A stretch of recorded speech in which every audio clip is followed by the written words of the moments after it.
Bonjour à tous.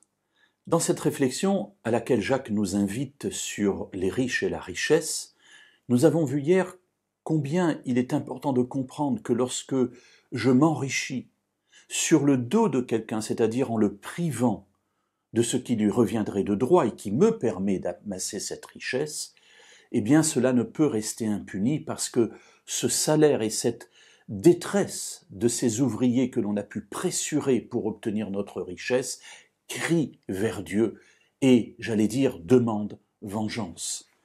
Dans le chapitre 5 de cette lettre de Jacques, je relis le verset 4 et je lis ensuite jusqu'au verset 6. « Voici le salaire des ouvriers qui ont moissonné vos champs et dont vous les avez frustrés, crient. Et les clameurs des moissonneurs sont parvenues jusqu'aux oreilles du Seigneur des armées.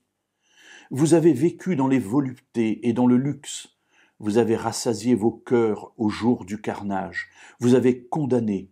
Vous avez tué le juste. Il ne vous résiste pas. » Alors oui, mes amis, il nous faut réfléchir à la manière dont nous acquérons les biens matériels.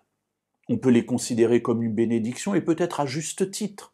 Dieu nous a donné une intelligence, des temps, de la manière de faire. C'est possible. Mais mes amis, ce que nous avons, nous l'avons grâce à d'autres personnes. Et la question c'est, est-ce que ces personnes ont été rétribuées correctement pour le service qu'elles nous ont, le service et le travail qu'elles nous ont fourni? Si nous nous enrichissons, c'est parce que ces gens ont travaillé dans des conditions parfois terribles, déplorables, dangereuses pour leur vie. Que leur avons-nous laissé? Des miettes au regard de ce que nous avons gagné. Alors les richesses s'accumulent.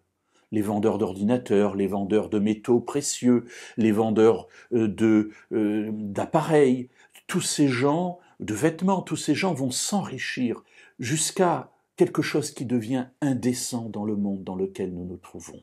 Jacques avait commencé en disant très clairement « Pleurez à cause des malheurs qui sont sur vous, vous avez amassé des trésors dans ces jours qui sont les derniers. » Voilà, mes amis, est-il le temps maintenant d'amasser des richesses et surtout de les amasser sur le dos de gens qui n'ont même pas de quoi vivre décemment, normalement? À l'heure actuelle, tout le monde crie parce que le travail que nous fournissons ne suffit plus à faire vivre nos familles. Quelque chose de terrible est là, sur le dos de ceux qui se sont enrichis de cette manière-là. Alors prions. Prions pour que Dieu touche leur cœur, pour que Dieu les aide à ouvrir leur porte-monnaie pour redistribuer correctement les richesses qu'ils ont amassées et qu'ils puissent être sauvés